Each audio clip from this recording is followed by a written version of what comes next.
Hi everyone, good morning. Today is October 1, 2024. Napakabilis, no? 2 months to go, no, 1 month to go, more. Christmas na, it's beer months na. Sobrang malapit na ang Pasko. Alam nyo guys, hindi ako nakapagawa ng video kahapon kasi wala talagang pumapasok sa utak ko kasi pagod na pagod ako. Lunes, ang dami naming mga ginagawa. Dito pag Lunes as OFW, maraming trabaho talaga. Lunes at saka Saturday, yan ang maraming trabaho. Anyway guys, nagpapasalamat pa rin ako sa inyo kahit hindi ako up-to-date mag-upload dahil marami rin akong priority. Hindi pa naman ito bread and butter na YouTube. I still need to focus on my work at ito ay enjoyment lang ng mga OFW para hindi tayo na babagot kasi sa sobrang malayo tayo sa ating mga pamilya, malayo tayo sa ating mga kaibigan. Ito yung mga pamamaraan na nagkakaroon tayo ng social media communication by doing videos, and your response in the live chat is really important, or in the comment section. But of course, I don't like those bad comments. Kaya hindi ako nagbabasa. Kaya yung mga ayaw dito manood sa channel na to, please, do not waste your time. Kung iiwan lang kayo dyan ng mga masasangsang na salita, please don't do that. At hindi tayo sasang-ayon dyan. Okay guys, so since this is early morning, new day, fresh ang utak natin, let's try to react a short video from a mixed topic. Okay, first let's allow me to share a video coming from a one-on-one, coming from GMA. I hope will not be copyrighted. So this is a one-on-one with EJ Obiena, and Tito Boy. And we'll just play a short, like, minutes because we don't want to be copyrighted. So let's do this. If your father is your superhero, ang nanay mong si Jeanette ay ano? I think still a superhero, but more in a real life sense po. If when I explain that my dad is parang superhero siya po yung tinitingala ko, it's more like yung mga Marvel, DC Comics kind of style po. Because you see him, when I was young, he was jumping, pole vaulting. It's really amazing to see. And you know, as much as kids doesn't want to admit it, we look up to our parents. Okay. And with that po, he is like the Marvel Comics superhero. But my mom is more like the real human heroes, like you know, the people that take care of you, that really gives their time. You know, we have that. Correct me if I'm wrong, your dad won a silver. Yes. In the SEA Games. Pole vaulter. Yes po. Ang mom ay hurdler. Yes po. Kumusta ang pagkakaroon ng mga atleta bilang magulang? Good and bad. Good and bad. Let's start with the good. The good, you know, they already went through that path. So, nadaanan na po nila, so may experience po sila. They can walk you through it. They know the ins and outs. So with that, it's a good thing. The bad thing is, they're also athletes. They have recognitions. There's a shadow cast over you.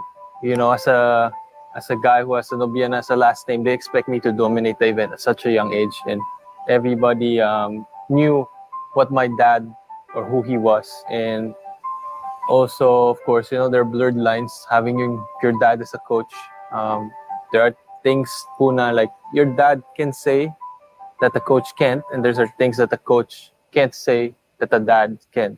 Explain that. You know, your coach can be very rough. Like, he can tell you you're nothing. He can say that to you and take it as a coach. It's a different impact.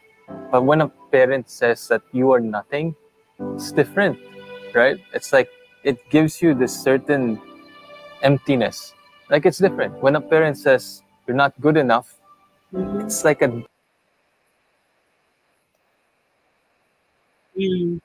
Nakakatuwa naman. Nakakatuwa yung answer ni EJ.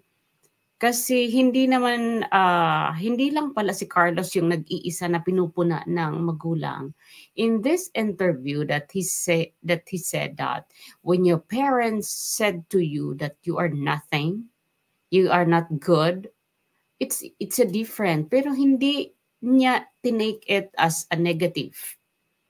Yun ang kagandahan kapag open-minded ka, kapag malawak yung pangunawa mo. And when your parents discipline you in a different way, like reminded you in a very rough kind of discipline or in a very insulting, exaggerated, sarcastic, but it's really up to us how to accept those, how to respond to it. Is it that discipline for improvement, or is it discipline for revenge? It's really up to you. And in this statement that we just listened to EJ and Tito Boy's conversation, that was really a heart-breaking answer. And that really makes Filipino proud of him, because he never took it as a revenge, but he took it as an advantage for him to improve more. That's why maganda talaga sa mga bata. Like athletes like them are just amazing, because they were born in this universe unique. They were born in this universe a miracle, because even they are not coming from a silver spoon in their mouth family. They are just simple in the beginning and now became famous, became wealthy, not so wealthy, but of course, they are now taking the advantage of having their prize as an athlete's winner, because they now receive an allowance. And the advantage of AJ now is enjoying the sponsorship, the endorsement, in a way that he is still humble as he is, and still look back to his parents. And that's very important. Having these athlete parents is not easy for a child like EJ, because you will be also, not forced, not the term forced to do it, but you are also like pressured. Could I say it?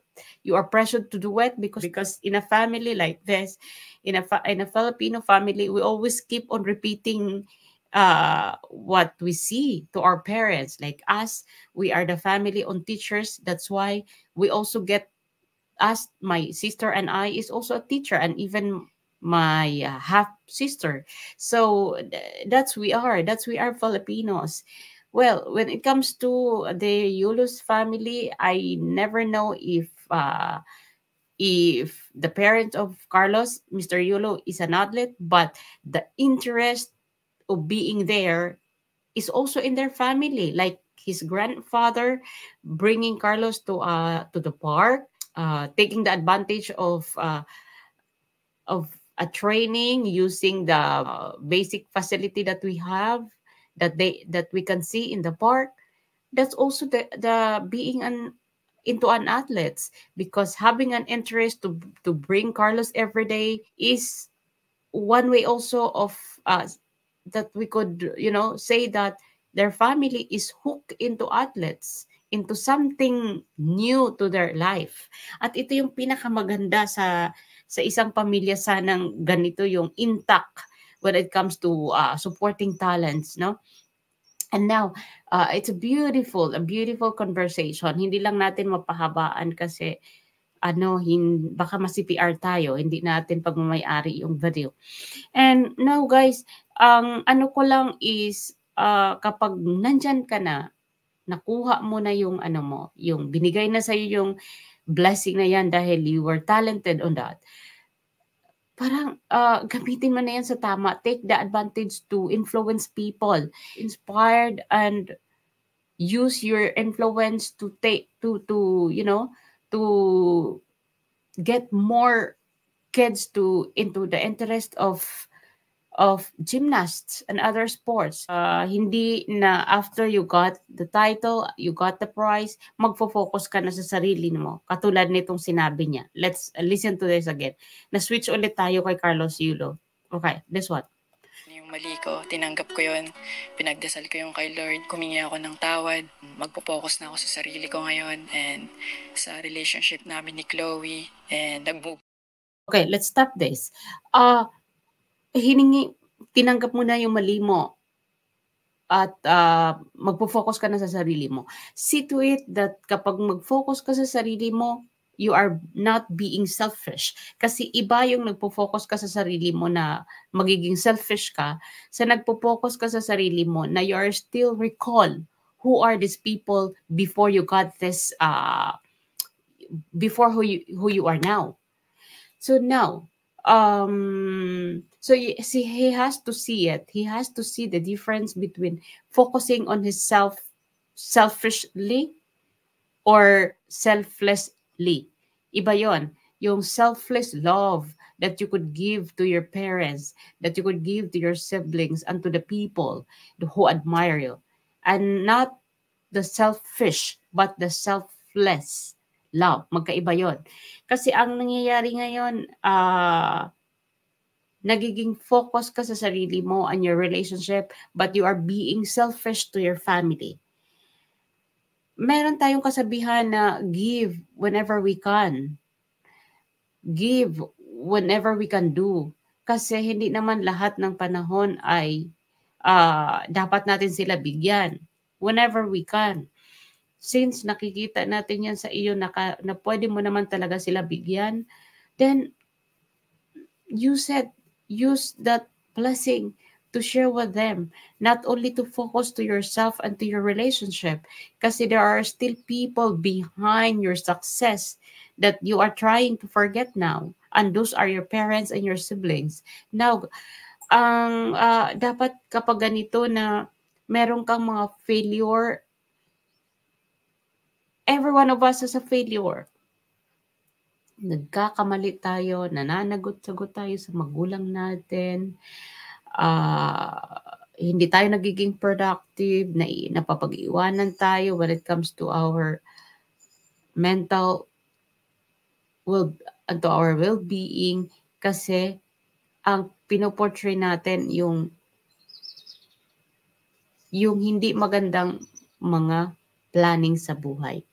So I hope hindi yun ang manatili sa'yo.